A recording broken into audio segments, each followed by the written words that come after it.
Hai farmers, selamat siang. Saat ini saya sudah bersama Direktur SBIPB dan juga Dewan Redaksi Trobos Livestock, Bapak Arif Daryanto. Selamat siang Pak Arif, apa kabar? Selamat siang, baik, alhamdulillah. Terima kasih atas kunjungannya ke acara Indonesian Poultry Club hari ini. Kami ingin menanyakan beberapa hal Pak Arif terkait dengan WTO ini. Apa sih yang harus dipersiapkan oleh negara Indonesia? Ya, oke, baik. Saya kira yang harus kita siapkan adalah menghadapi apapun keputusan yang akan dihasilkan oleh DSB ya, Dispute Settlement Body. Sebagaimana yang tadi disampaikan bahwa ada 3 kasus utama yang terkait dengan hortikultur dan juga animal products. Ya, kemudian juga khusus 484 itu khusus untuk poultry.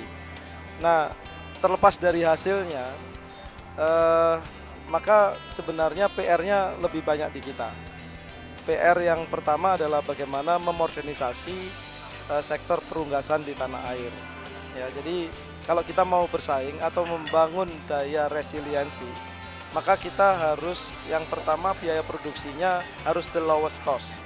Nah, kalau the lowest cost, maka kita harus mengupayakan para peternak baik mandiri ataupun peternak yang terintegrasi, maka mereka harus melakukan upaya bagaimana mereka memproduksi ayam secara bersama-sama dengan model integrasi horizontal. Tapi kemudian yang perusahaan-perusahaan besar kan juga memiliki vertical integrasi ya. Jadi ada horizontal integration, ada vertical integration. Nah, dengan 2 model itu, maka industri perunggasan di tanah air akan berdaya saing. Karena apa? Karena kalau dikerjakan bersama-sama, maka biaya produksinya bisa kita tekan. Lalu di samping di sektor budidaya, maka program-program untuk meningkatkan nilai tambah di sepanjang rantai nilai, tidak hanya di kandang, tetapi bagaimana produk olahan itu dikembangkan. Lalu juga promosi kepada masyarakat agar perluasan pasar domestik juga meningkat. Karena selama ini kan masyarakat lebih suka memakan daging ayam live bird atau yang masih segar. Nah, ke depan harus ada promosi bahwa daging ayam yang chill, daging ayam yang beku, daging ayam yang diolah, itu juga nilai gizinya lebih baik atau sama dengan yang seperti. Jadi promosi ke depan untuk industrialisasi dan juga modernisasi sektor perunggasan harus dilakukan. Kalau tidak, maka kalau WTO kita kalah, lalu pasar kita terbuka, maka impor dari Brazil, Amerika Serikat, Argentina, bahkan even dari Thailand, itu merupakan ancaman. Nah, karena itu kita harus membuat barikade, kita harus membuat penghalang supaya mereka tidak bisa masuk. Cara yang terbaik adalah bagaimana meningkatkan daya saing dan juga daya resiliensi atau daya tahan industri perunggasan nasional. Nah, itu kira-kira kuncinya di situ. Jadi musuhnya itu bukan di luar sana, tetapi musuhnya ada di dalam negeri. Itu PR-PR yang harus kita sampaikan. Ya. Satu lagi Pak Arif, tadi kan disampaikan kalau misalnya kita belum mampu berdaya saing nih dengan produk-produk belum bisa dikirim gitu. Kalau menurut Pak Arif, berapa tahun lagi sih Pak kita baru bisa untuk saingan dengan produk-produk dari luar? Ya, pertanyaan yang sederhana tetapi jawabannya sangat kompleks ya. Tadi saya sampaikan bahwa untuk berdaya saing untuk industri perunggasan nasional, rumusnya itu ada jagung, ada ayam. Jadi ada jagung, ada ayam. Kalau ada jagung, maka bahan baku untuk sektor perunggasan akan bisa lebih murah kan?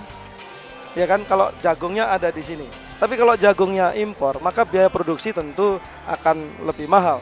Nah, kata kuncinya kalau kita bisa berswasembada jagung, lalu kemudian jagungnya yang dihasilkan sesuai dengan kebutuhan industri, ya, jadi sesuai dengan kebutuhan industri di mana kadar air, kemudian juga aflatosin sesuai dengan kebutuhan industri pakan, maka semuanya akan bisa berdaya saing. Tapi kalau kemudian jagungnya masih impor, ya tentu masih cukup sulit buat kita untuk berdaya saing atau juga melawan ya katakanlah eksportir perunggasan dunia kayak Brasil, Argentina. Di Brasil dan di Argentina kan mereka surplus jagung, bahkan mereka eksportir jagung kan gitu kan. Thailand juga demikian gitu. Nah, kira-kira kita benahi dari pakannya tersedia di Indonesia dengan kualitas yang sangat bagus. Jangan sekedar memproduksi jagung ya. Kalau memproduksi jagung, kalau kadar airnya tinggi, ya maka juga sangat mahal akhirnya sampai kepada pabrik pakan. Jadi menurut saya banyak hal yang bisa dikerjakan ya di industri ini, bagaimana kita mewujudkan swasembada jagung. Kalau jagungnya tersedia dan juga surplus, kemudian ayamnya juga bisa mendapatkan pakan dengan lebih murah dan juga lebih berkualitas. Nah, kira-kira gitu Mbak. Pak Arif, terima kasih banyak atas waktunya di AgriStream TV. Farmers, sekian dari AgriStream TV. Keep watching, jangan lupa just click and watch.